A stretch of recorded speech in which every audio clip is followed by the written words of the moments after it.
Hello friends, পূজা life journey channel থেকে আমি পূজা। আমি আজ এসেছি হাওড়া জেলার উলুবেড়িয়ার খলিশানি দক্ষিণাকালী মন্দিরে। স্থানীয়ভাবে বুড়িমার মন্দির নামেও বেশ পরিচিত। মায়ের মাহাত্ম্য যুগ যুগ ধরে প্রচার হয়ে চলেছে। দূর দূরান্ত থেকে ভক্তরা ছুটে আসেন মায়ের মন্দিরে। প্রায় 350 থেকে 400 বছরেরও বেশি প্রাচীন এই বিখ্যাত এই দক্ষিণাকালী মন্দির 16 নম্বর জাতীয় সড়কের পাশে অবস্থিত।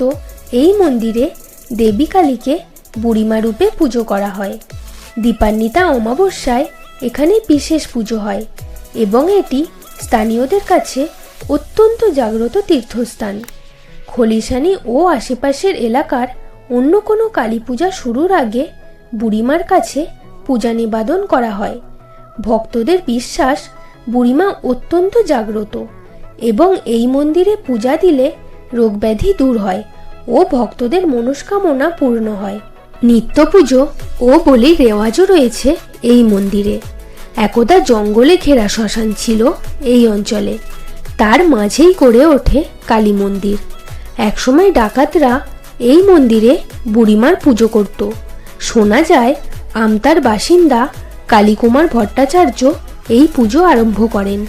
তিনি দেবীর স্বপ্নাদেশ পান এবং পুজো শুরু করেন। স্বপ্নে কালীকুমার আদেশ পান দেবীর কথা মতো উলুবেড়িয়ার খলিশানিতে একটি বেলগাছের তলায় মাটির ঘট পাওয়া যায়। গোটা এলাকা ছিল জঙ্গলে ঘেরা শ্মশান। সেখানেই পুজো শুরু করেন কালীকুমার। 350 বছর ধরে দেবী এখানে ঘটে পূজিত হয়ে আসছেন। পরবর্তীতে দেবীর স্থায়ী মূর্তি গড়ে পুজো শুরু হয়। হাওড়া থেকে উলুবেড়িয়াগামী ট্রেন ধরে আসতে হবে বাউরিয়া স্টেশন। সেখান থেকে টোটো ধরে 6 নম্বর জাতীয় সড়কের নিচে আসতে হবে। সেখান থেকে পায়ে হেঁটে 5 মিনিটের পথ এই খলিশানি মায়ের মন্দির। তো এই ছিল আমাদের আজকের ভিডিও, উলুবেড়িয়ার খলিশানি দক্ষিণাকালী মন্দিরের ইতিহাস। ভিডিওটি ভালো লাগলে চ্যানেলটিকে সাবস্ক্রাইব করতে ভুলবেন না।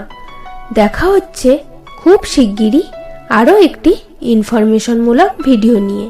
সঙ্গে থাকুন আর দেখতে থাকুন Puja life journey. Thank you. ভালো থাকবেন, সুস্থ থাকবেন।